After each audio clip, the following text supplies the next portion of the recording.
Today, we are having three very eminent speakers with us. On the very first note, we are very elated to have Dr. Shelby Judge with us. Dr. Shelby, welcome. She is the faculty in the University of Derby. Dr. Judge will be enlightening us on a talk on popular feminist textual intervention in the manosphere. Over to Dr. Judge. Thank you very much. I'm just going to try and share my screen, so bear with me one moment.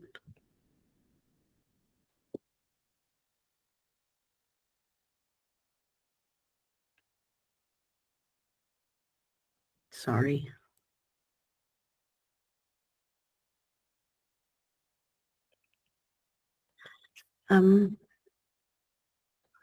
Sorry, it just doesn't seem to be working. Do bear with me one second.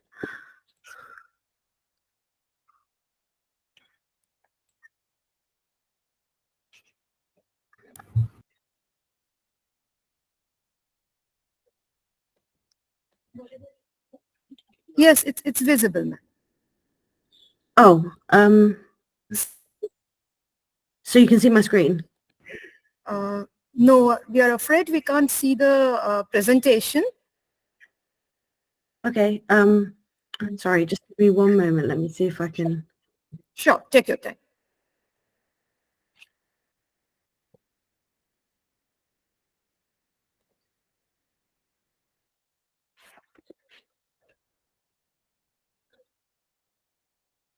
Sorry. It's okay, it's okay. No worries.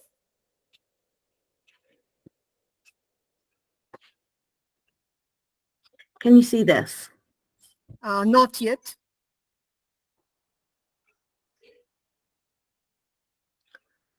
Okay. It should be visible on the screen now. Not yet.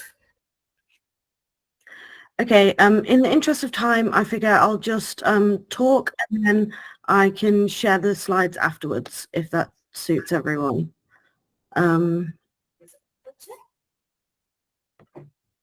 Okay. Imagine a world in which the hatred of women is actively encouraged, with sprawling, purpose-built communities of men dedicated to fueling and inflaming the cause. Oh, it was visible. Okay, I'll try and do it as I talk. Yes, it's visible for the participants. You may continue. Imagine a world in which such hatred blends seamlessly with racist rage. Yes, Imagine now it's perfect. Sorry to intervene. It's perfect now. Please continue. Okay, great. Imagine a world in which thousands of men band together, united by a common code of vitriolic rage, demonizing and railing against evil, soulless, greedy women, graphically plotting their rape and destruction in a glorious, bigoted uprising. Imagine a world in which some men actively enact such fantasies, killing women in mass murders, leaving behind manifestos explaining the ideology that drove them to commit these acts of terrorism. Imagine a world in which vulnerable men, lost boys, and confused, scared teenagers are swept up and preyed upon by such communities. You don't have to imagine that world. You already live in it. So opens Laura Bates' polemic, Men Who Hate Women. From the very start, we see the goal of this book, to open the eyes of the everyday reader about the extremism nobody is talking about, that of the manosphere. She does this by laying bare the mechanics of the manosphere, breaking it down into its various facets, and includes within it her own ethnographic research, other research, interviews with experts, and testimonies of current and ex-incels.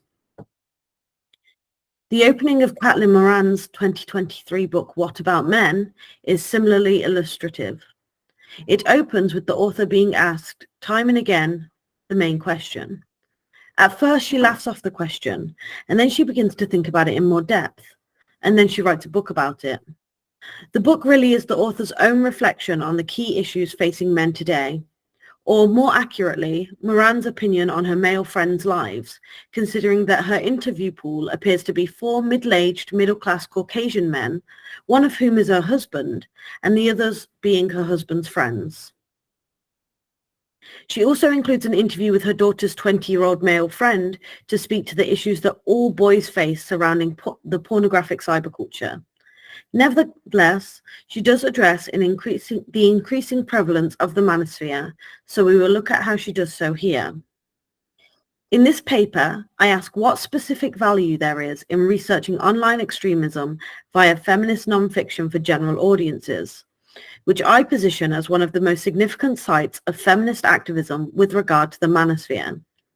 With prominent feminists writing texts aimed predominantly towards female readers that address the operations of, threats posed by, and potential recourses regarding contemporary digital misogyny. First, though, I think it would be useful to give a brief overview of what the manosphere is. As you can see here, both the manosphere and the alt-right come under the umbrella of the red pill. The red pill is taken from the film The Matrix, where Morpheus offers Neo a blue pill, which will allow him to reintegrate into the world he knows, none the wiser, or the red pill, which will open his eyes to the truth about the world in which he lives. The motif, created, I always like to remind people, by 2 trans women, has been taken by these violent extremist groups to refer to their awakening about the lies in contemporary society. For the alt-right, these truths are about white nationalism, and for the manosphere, these truths are about women actually having all the power in society, the failures of feminism, and the desire to repeal women's rights, particularly the sexual and social freedoms brought to bear by the women's liberation movement. Now, some people view the alt-right and the manosphere as 2 distinct movements, arguing that one is about racism and one is about sexism, and that the alt-right is political while the manosphere is not. Insofar as extreme misogyny can be considered apolitical. I, along with others though, will point to the fact that the alt-right is also misogynist and the manosphere is also racist, and the implicit and explicit politics prevalent in the manosphere to view the manosphere as the specifically misogynistic arm of the alt-right. Or rather, they are a continuum under the umbrella of the red pill. Within the manosphere, we have distinct communities, all of which tend to dislike each other. First and foremost, there are incels. Incel is a portmanteau of involuntary celibate, and it refers to a group unified by their misogynist belief that they are maligned by women's right to refuse sex. They believe that they are unable to attract women and that women have all of the power in the sexual marketplace. And while those in the early stages of the incel indoctrination pipeline hope to ascend out of inceldom, those further down the line believe there is no hope and their online choices are to cope, rope, or make it count. Coping is their continued participation in incel communities. Rope is killing themselves, and making it count is killing themselves after an act of mass violence. On their forums, they write think pieces and manifestos that are thousands of words long about women, but they don't call them women. They call them foids, which is short for female humanoids, or they call them roasties, holes, or toilets, and how they should be forced back into the domestic sphere, how the government should subsidize sex workers by taxing single mothers, and their detailed fantasies of rape, incest, pedophilia, and gender-based violence. Pick-up artists are men that gamify and commodify seducing women, inventing numerous techniques to coerce, trick, or force women into having sex and selling these techniques to incels. They market these in books, seminars, and coaching sessions. Men's rights activists include everything from Fathers to Justice to A Voice for Men to Jordan Peterson and Andrew Tate. As Laura Bates notes, they're not so much about men's rights as they are about women's wrongs. And finally, we have MGTOWs, which is short for men going their own way. While incels lament their inability to make connections with women and pick-up artists try to trick women into having sex, MGTOWs want to completely remove all women from their lives. They want no wives or girlfriends or mothers or sisters or female colleagues. They point to the Me Too movement in particular as to why it is no longer safe to engage with women at all. MGTOW, even more than incel, is a movement nobody seems to have heard of, though the subreddit has over 100,000 subscribers from around the world. Realistically, not many subscribers achieve their ultimate goal, but if your boss decides to no longer engage with or promote women, and governors and ex-vice presidents like Mike Pence announce that they will no longer eat a meal with a woman, there are some very real consequences. Finally, I would like to note that the thing that makes the Manosphere distinct from other misogynies is that it occurs firstly and primarily online. These communities are built on Reddit and then spread out into built-for-purpose forums. They gain new recruits via YouTube and bodybuilding websites. They also gain prominence on mainstream social medias, including Instagram and TikTok. After Musk's takeover of Twitter, or X, prominent red pillars were re-platformed, including Donald Trump and Andrew Tate. In fact, I found out recently that at some point between September 2022 and September 2023, TikTok unbanned the terms incel and the black pill. Any moderation used by social medias are also obfuscated by deliberate misspellings or using other words. For example, writing out black pill but only using one L. Unalive instead of suicide, corn instead of porn. Also, even when TikTok did have incel and black pill banned, the algorithm would suggest to you the misspelled alternatives, so it was really very easy to find this content. And once you looked at it, all of your suggested content would be Manosphere content. These accounts then funnel their followers to forums, private discords, or personal websites. Before looking at two texts that attempt to take on this Goliath, I also want to mention the multidisciplinary literature review of the Manosphere that I've been working on. My research has indicated that there are 3 key academic fields in which research into the Manosphere is occurring, although there is very little conversation between the research in the different disciplines. These disciplines are masculinity studies, psychology, and discourse analysis in linguistics. I would be happy to talk about the literature review in more depth after the talk, but in the interest of time, I will jump to the text that had me rethinking my entire article, given the fact that it did not fit neatly into any of these subheadings. This text is Lisa Segura's monograph, The Incel Rebellion, The Rise of the Manosphere and the Virtual War Against Women. It draws on research in multiple fields to provide a more holistic understanding of the evolution, formation, and spread of incels. The open access book provides an informed and cultural understanding into inceldom, and more broadly, the scope and nature of the Manosphere. The book includes within its purview the historical origins of the pre-internet men's rights movement and its evolution into the online manosphere, as well as the role digital technologies play in propagating violence and hatred against women. Regarding digital technologies, there is a particular focus on the ways in which anti-feminist rhetoric and ideology on platforms such as YouTube and Reddit deliberately target young boys under the guise of harmless or satirical media. Segura's central argument is that although incels are an extreme manifestation of misogyny, their problematic attitudes are not contained to the online spaces they frequent. Rather, they are symbolic of structural misogyny and patriarchal systems of socialization, and that incel ideologies are interwoven into the wider socio-political climate. For Segura, misogynistic extremism such as this is not confined to online spaces, but it is exacerbated by digital technologies.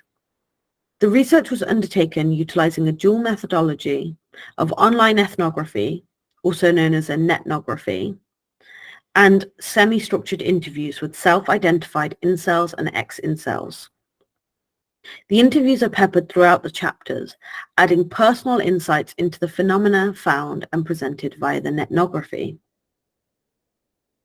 Segura concludes that misogynistic ideologies espoused by incels and the manosphere are linked with the wider socio-political climate, and they are amplified by digital technologies.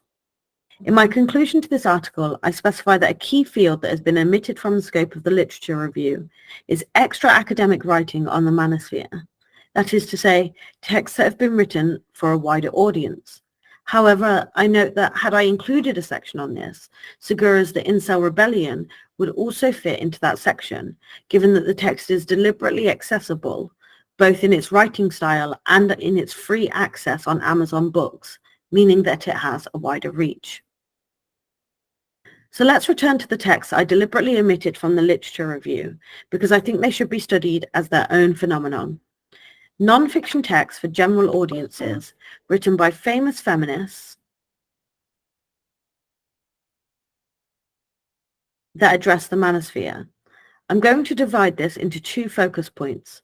Firstly, we'll look at how Moran and Bates address incels, given that they are arguably the most prominent and pressing facet of the manosphere. Then I'll look at how they address two manosphere figureheads, Andrew Tate and Jordan Peterson. In the chapter Men Who Hate Women, Bates outlines her methodology. She creates an online persona called Alex, a disillusioned young white man in his early 20s who wasn't a hardened misogynist, just a bored guy surfing the internet. Via Alex, Bates saw how quickly young men are indoctrinated down the pipeline, from browsing YouTube and bodybuilding sites to becoming entrenched in incel forums and being encouraged towards the nihilistic, fatalistic black pill. Bates goes on to explain, in the clearest possible terms, the roots of the red pill and what we know about incels, bringing in interviews with experts such as Lisa Segura and Tim Squirrel. She also contextualizes the rise of incels within contemporary crises of masculinity, shifting labor markets. She includes different cells like ugly cell, race cell, height cell, and contrasts gym cells to the black pill to note a key progression of ideas in the incelosphere, since gym cells hope to ascend, whereas black pillars believe there is no hope of their doing so. Bates notes that though we don't have a consensus about their demographics, they are unified by a craving to belong, and this is met in spades by a community that excels at conveying a tribal sense of cohesion. What better way, she asks, to suck in new recruits and repel criticism than to borrow an origin story that immediately positions all acolytes as heroic, doomed visionaries, and all critics as disbelievers, as either pitifully ignorant or part of the oppressive system itself. Bates also discusses the connection between incels and the alt-right, stating, like the manosphere, the alt-right represents a coalescence of a number of different groups that were, until recently, considered extreme fringe movements, but have, to an extent, been combined under the umbrella of a label. Both bring together various communities, many of which originated online. Both revel in masking vitriolic, violent, bigoted ideology with the smokescreen of irony, sarcasm, and deliberate provocation. Now, as we know, the connection between the manosphere and the alt-right is a contentious one, and I would love to discuss it in more depth later. But I think what Bates is doing here is very astute, because perhaps there is a perception that her readers might be more familiar with the alt-right, and she is drawing this parallel deliberately to illustrate the cultural climate, both online and off, in which inceldom has propagated. I want to point to one further aspect of Bates's book that makes it both effective and affective: her use of rhetorical devices to emphasize the importance of addressing the manosphere. When she writes sentences like, "How are we supposed to fight against the terrifying wave of violence if we can't even point out the very obvious fact that these killings had a misogynistic motive?" Or, "If the questions we ask about incels only extend as far as the likelihood of them committing mass acts of violence, we are missing the point. But the biggest problem is this: we aren't asking any questions at all." She is deliberately challenging the reader to address and redress either their apathy or ignorance about incels. Caitlin Moran, on the other hand, doesn't provide an in-depth analysis of each facet of the manosphere. In her defense, that's not what her book is about. but she rather conflates them to talk about this phenomenon sort of more generally.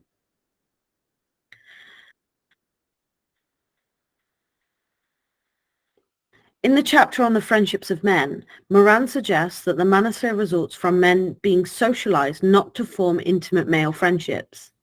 It's a dolorous thing, she writes, but when we look at the manosphere, men going their own way, and incel culture, ideologies in which it is estimated that 70% of young men have clicked on, read, or been exposed to, the fury over basically women not being interested in them makes sense. It's not just about sex or status. It's far deeper and more existential than that. These boys and men feel they will get no comfort or relief, as it is only women they would ever be able to open up to, and there are no women in their lives who love them. Thereafter, and this seemed quite unusual to me, she has a chapter on pick-up artists, not incels. She describes pick-up artist techniques as a bit rapey, which is accurate, if not insightful. She says, in practice, the advice pick-up artists give anxious, inexperienced men is ultimately terrible. Much of it works as a fairly comprehensive list of all the things women fear most. Strange men approaching them in the street or touching them within a minute of introducing themselves. Going kino involves biting a woman. It is borderline criminal. That's what she writes, but a lot of it is actually criminal. There are many tips for breaking down last-minute resistance to sexual intercourse, or as a jury might hear it later framed, being a bit rapey. She reads Neil Strauss's The Game, the pick-up artist core text, to illuminate their techniques and thought processes. She also reads his lesser-known sequel, The Truth, in which the author has realized that he is a sex addict with low self-esteem, mental illness, and ADHD. She then provides a glib list of things that women like to talk about for such men, including Love Island, Legally Blonde, and laundry, which I found quite infuriating, but she was trying to use humor as a rhetorical device. Moving on to Manosphere figureheads. Given the fact that Bates's book was published in 2020 and Andrew Tate did not rise to complete infamy until his Hustlers University venture took off in 2022, she doesn't mention him in her book. Moran, though, writing her book in 2023, rightly dedicates an entire chapter to him. She explains who he is, how to spot the signs that someone you know has been exposed to his content, and why his internet popularity has real-world consequences. These consequences include the valorization of grooming, as well as sexual and domestic violence, and micro and macroaggressions in schools perpetrated against female pupils and teachers. The chapter on Jordan Peterson allows Moran's humor to shine. She illuminates the bizarre nature of Peterson's advice, including drawing his conclusions on men versus women's physiology and natures from the biological makeup of lobsters. She also highlights the supreme irony of a man peddling 12 rules for life when his own life appears sad, malnourished, and misinformed. She places the text within the wider issue of bookstores, where in the UK it is typical to see a women's interest section, but no male equivalent, asking how men are supposed to theorize about their gendered selves without a literary nexus to do so. I'd be interested to hear in the Q&A actually if this is a similar thing in bookstores elsewhere. Interestingly, she draws a comparison between Peterson and the actress Gwyneth Paltrow. While women frequently and vocally debunk Paltrow's gender-based pseudoscience, men do not have a cognate network to do the same with Peterson's misinformation. Bates's approach to Peterson in her chapter Men Who Exploit Other Men is quite similar. She outlines his theories, insofar as his quasi-religious antagonistic claims can be called theories. As well as poking fun at his ideas, she also contextualizes his role within the wider men's rights activist and alt-right movements. saying all these are arguments beloved by men's rights activists. Men are under attack. Feminism is an evil, vindictive movement literally capable of killing men. We are in the midst of a witch hunt against all men. And then there are the crossovers with alt-right thinking. White privilege, he says in a speech on YouTube, is a Marxist lie. And feminists support Muslim rights, one tweet reads, because they have an unconscious wish for brutal male domination. The argument is a whisker away from deeply misogynistic, white supremacist obsession with birth rates and white women defiled by invading men. But Peterson seems to know exactly how to dance just on the right side of that line. She notes that though most of his work is slightly banal, almost folksy self-help quotes, his work has catapulted to fame because of the anti-feminist and misogynistic threads which have been leapt upon by clickbait culture. He is further assisted by his veneer of academic authenticity, which is a method utilized by others on the right, such as Dr. Catherine Hakeem, who repackages Manosphere ideology in her quasi-academic writings. In fact, if you disagree with Jordan Peterson online at any point, all of his fans will come out and say, he has a PhD, he knows what he's talking about. But his PhD is in, I think, psychology, and he's not allowed to practice psychology anymore because of all of this nonsense. So let's just take his academic qualifications with a pinch of salt. I also want to bring in here Political Masculinities by Suzanne Kaiser, which doesn't focus on manosphere figureheads, but figureheads of contemporary politicized masculinity, such as Donald Trump, Jair Bolsonaro, and Vladimir Putin, all of which Kaiser calls political strongmen. Kaiser's text investigates the intersection between the alt-right, the manosphere, and religious fundamentalism, especially evangelical fundamentalism, to consider how they mobilize independently and connectively for the maintenance of patriarchy. For Kaiser, these groups are unified by their performative enactment of masculinity, a masculinity informed and normalized by such strongmen, and their mobilization by internet technologies. These groups are motivated by their frustration about the increased number of women in power in politics, business, media, and societal and familial structures. They have emerged in direct opposition to women and queer people's gains in rights, visibility, and professional success. Their particular form of masculinity and its prevalence is reflected in the rise of right-wing populist parties, spearheaded by the aforementioned political figureheads.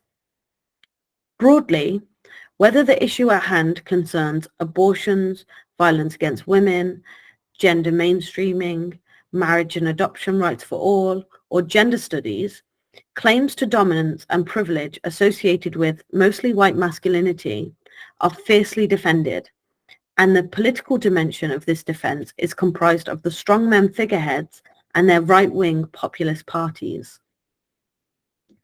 Interestingly, Kaiser notes that the coronavirus pandemic highlighted the flaws in the populist strongmen and their political underpinnings, writing, "A virus, however, cannot simply be gaslighted away.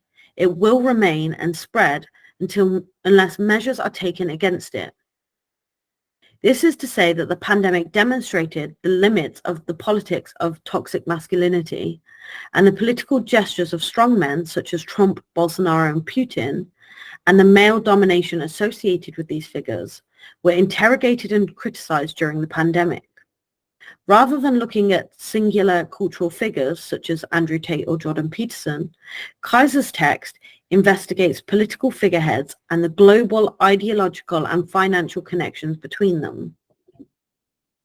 For the purposes of what I'm doing here, I think the term strongmen can absolutely be coined for manosphere figureheads. We have the prominent figureheads that are known far beyond the manosphere, like Peterson and Tate, but there are also strong men that enact manosphere masculinities and platform their views that remain kind of unknown.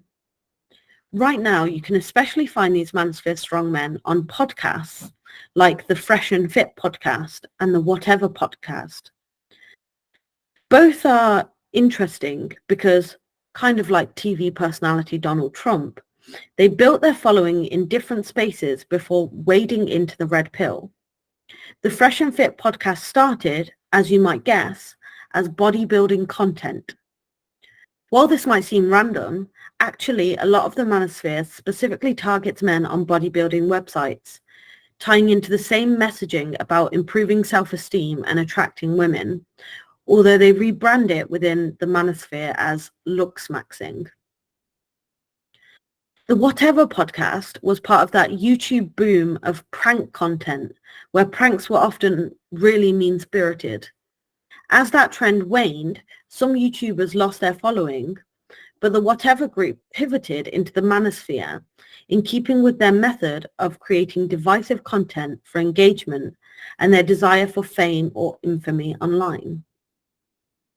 So in all of these cases, we see that the red pill, whether it's the alt-right or the Manosphere, build up these figureheads, these strong men, to exemplify their model of masculinity.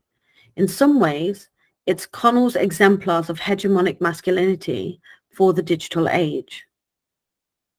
To sum up, what I hope to have shown here is that books written for general audiences are invaluable in both Manosphere studies and in the goal of raising awareness and affecting change.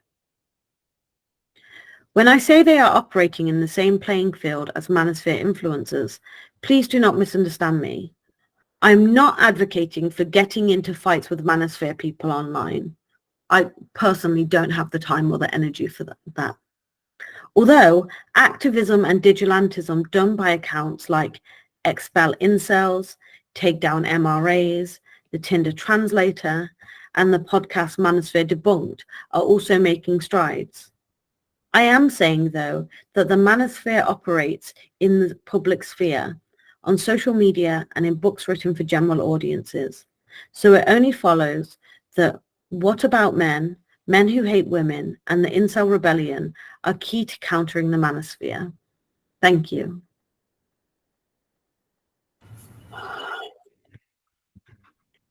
Thank you so very much, Dr. Judge, sir, for such an invigorating talk. We are really truly delighted for it. Thank you so much. Now I open the floor for valued comments and questions. Any observations on the part of our esteemed audience?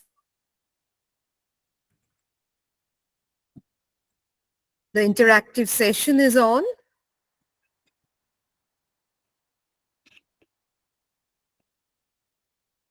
Yes, please. If you want to raise a question, okay.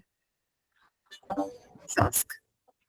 Hello, ma'am. Thank you so much for that lecture. It was very, very helpful. My name is Anurna Ghosh, and I've just completed my post-graduation studies, and I'm very, very interested in gender studies.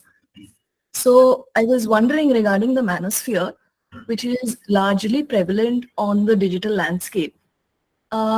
How is it impacting India right now, given that we are we are a country which has just gotten access to internet on a very large scale due to geo and all. So how do you think the course of this manosphere is being charted in a country like India? Thank you. That's a really interesting question. First, I would like to comment on the demographics in the manosphere and particularly in incel spaces, because there was previously held a belief that the spaces were predominantly white. And while it is true that the perhaps Caucasian factions of these incel spaces are the most vocal, it's also true that there are people from around the world on there, and to the point, and they are active enough to the point where there are terms for them and they have their own specific things that they believe. So one example, and I hate saying it, but one example is when I was giving those examples of different cells within inceldom, one of them is curry cell, and it specifically refers to Indian incels who believe that they are doubly oppressed by women for both being men and for being men in India. So they use their race and their the reputation that India has for poverty as further reasons why they think that white Western women won't sleep with them, and why they are therefore justified in doing violent crimes. And then I think that it's worth noting in partial answer to your question about countries where the internet is not as widely spread, that as it spreads, these spaces spread along with it. So I think that as the internet becomes bigger across the world, so too do different factions of the manosphere. And I also think that obviously India, like a lot of places in the world, have often very extreme instances of violence against women and girls. And it's, as we see the internet increase its prevalence, we can see these people organizing using the internet to enact real world violence.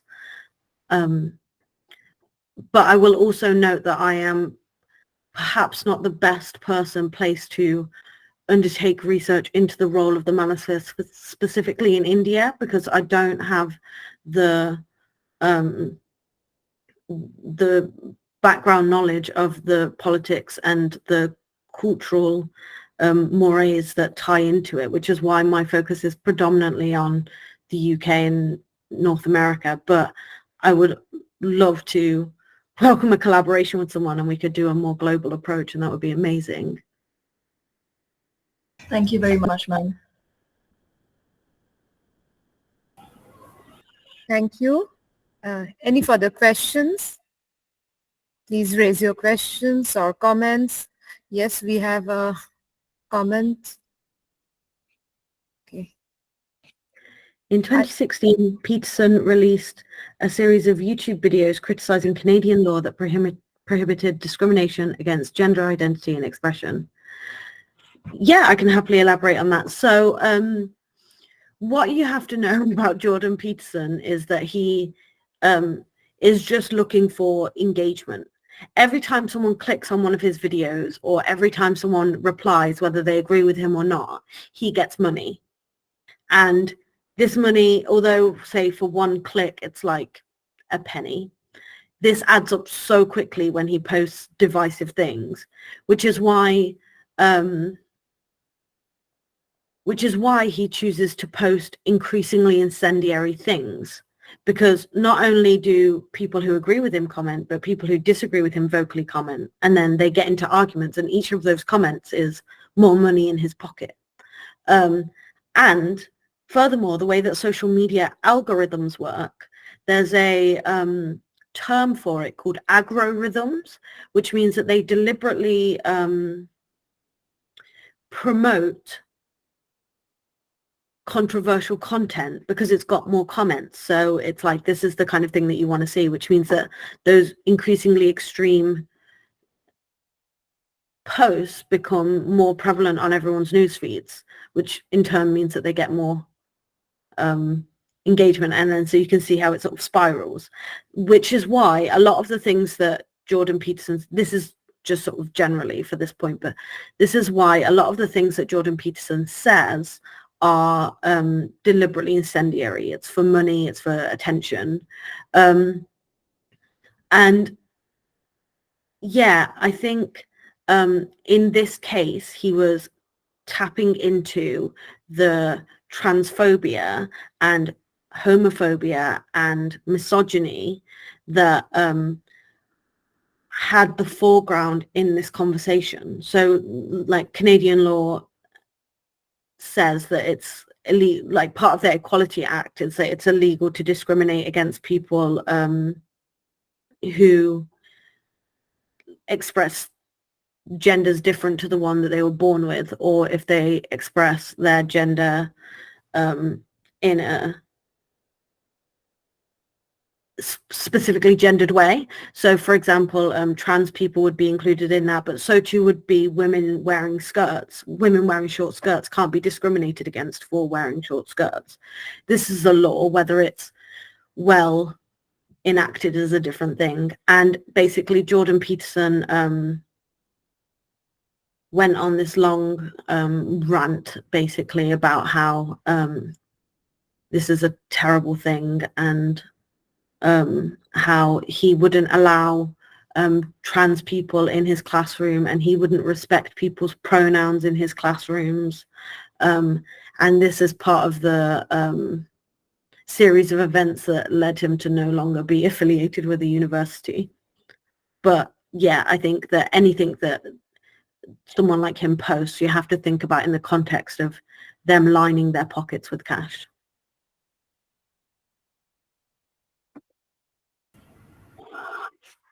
Thank you.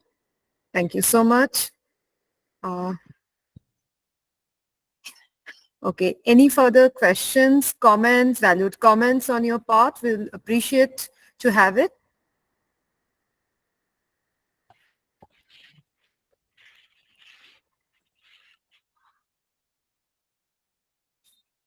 I guess all are overwhelmed with your delightful and such an comprehensive take on the different dimensions of gender, on masculinities, and definitely, on toxic masculinities, and all the, the variegated aspects of all the things that we somehow happen to underestimate or ignore the male side of the story of gender equity and equality. Now that's truly enlightening on our part. Thank you so very much. We are really honored to have you, and we are really honored to have your insight in this gender discourse. Thank you so very much, madam. Thank you. I'd just like to say that I'm putting my email address in the chat now, and please feel free to send me any questions or open up further conversations about this topic. And I would like to further say that I am so honored to have been invited to do this. And I did my master's degree in a Centre for Women's Studies, and I think that it's one of the most important fields of study. And I'm so glad to hear that you have a centre there. That's great. That's great. Okay. Thank you. Yes, we have got your mail ID. I think you can get further feedback, or, there will be further communications on our part. Thank you so very much. Thank you. Take care. Bye. Bye. Take care too.